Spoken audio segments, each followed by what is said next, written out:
কুতুবুদ্দিন স্মৃতি ফুটবল টুর্নামেন্টের ফাইনাল খেলা ও পুরস্কার বিতরণী অনুষ্ঠিত। পাবনা সদর উপজেলার চরতারাপুর ইউনিয়নের কলচুরি গ্রামের কুতুবুদ্দিন স্মৃতি ফুটবল টুর্নামেন্টের ফাইনাল খেলা অনুষ্ঠিত হয়েছে।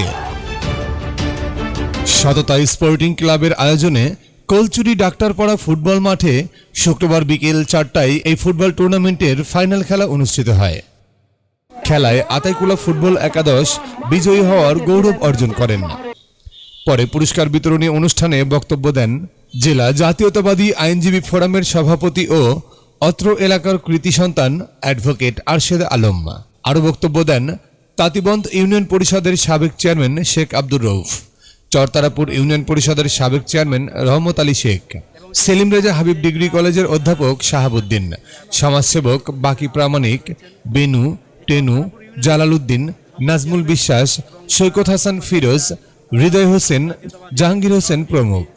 অনুষ্ঠানে বক্তারা বলেন, হারিয়ে যাওয়া খেলাধুলাকে মাঠে ফিরিয়ে আনার প্রচেষ্টার মধ্য দিয়ে স্থানীয়দের মাঝে ব্যাপক আগ্রহ ও জনপ্রিয়তা বাড়বে।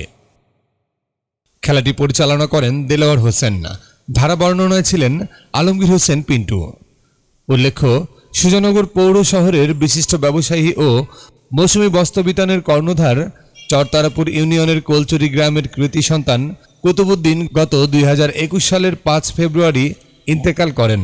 তার স্মরণেই এই ফুটবল টুর্নামেন্টের আয়োজন করা হয়।